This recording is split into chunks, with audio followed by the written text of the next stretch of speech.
Well, it was a beautiful, calm morning on the lake, and right after breakfast, Alicia and her cousin wanted to go out on our jet skis. And I think that Alicia was trying to make a wake for Amanda to come and jump over with the other jet ski. My jet ski went under, and hers went over and flying, and I went underwater.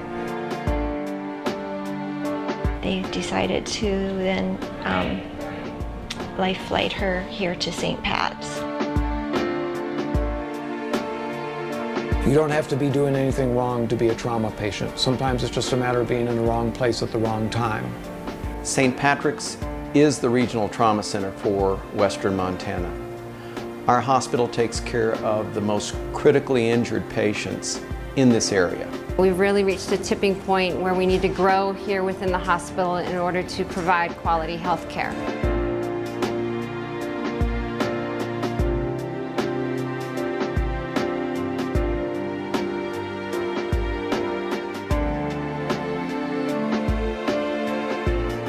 What's unique about a level 2 center over anything else is the level of preparedness 24 hours a day, 7 days a week. All the subspecialties that are critical to care of a traumatic patient have to be available to us immediately. Our current emergency department was built in the mid-1980s and was to accommodate about 10,000 visits per year. We're well over 20,000 at this point. As our population continues to increase here in Western Montana, our trauma volumes will continue to increase. There's real changes in the population in Western Montana. The age cohort over 65 is growing faster than any other age, and we need to be prepared to take care of the problems of people 65 and over. At the same time, 10% of our patients, over 2,000 of our patients, are children. The #1 killer of children is traumatic injury. The emergency department is really the front door of the hospital. Over 60% of the patients that come through our doors come through the emergency department. When this department was designed in the early 80s, emergency medicine was entirely different than what it is now. And the current design does not accommodate the changing needs of the patients that we take care of. They're cramped, they're very busy. They have enormous pressure, and they're trying to make 20, 25-year-old space work in a world that's much changed since it was 25 years ago.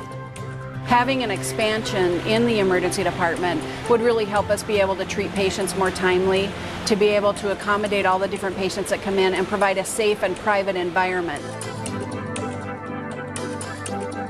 The new emergency department will over double in size, and what that does is it gives us an opportunity to significantly enhance the care processes, provides enhanced patient safety and security and privacy, and it also gives the staff the resources and the space to do their jobs more effectively. Being able to build trauma rooms that have more room for CAT scans and x-rays and people to work and better technologies so that we can see the results of those diagnostics will really benefit our patients.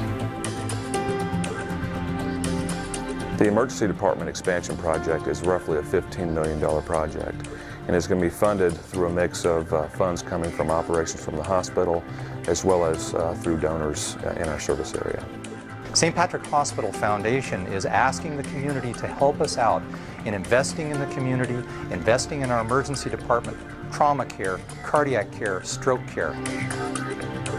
Every single day we provide charity, starting at the emergency department. St. Patrick Hospital and Health Sciences Center has been a not-for-profit organization since its inception in 1873.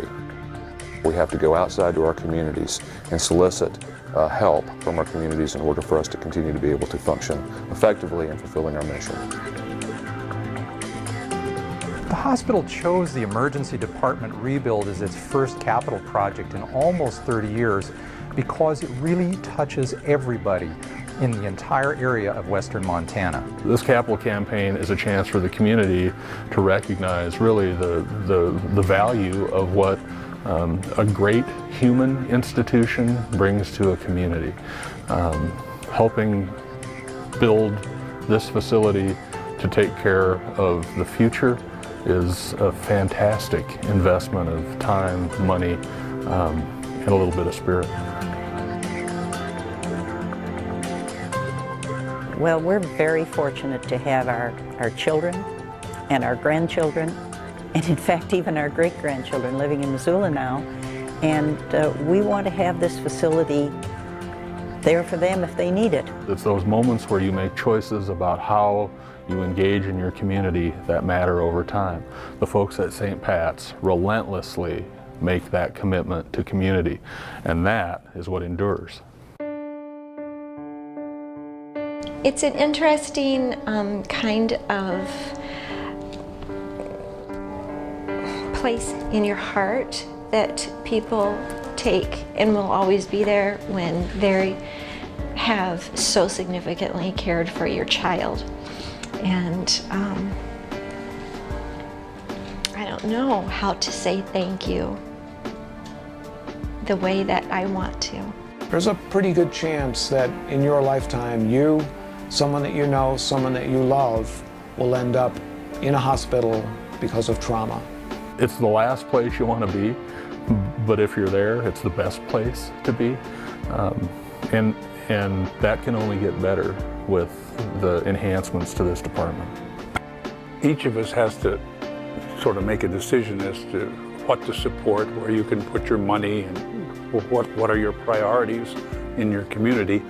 But as I've become involved in this, I think that as a priority, it has gone up in my list. And it is because of my realization that it is such an absolutely necessary part of our lives. The reason that we can do this work is that we have times spectacular successes, and sometimes some pretty miraculous things happen. I think that whenever you can invest in other people's lives, it's a worthwhile investment.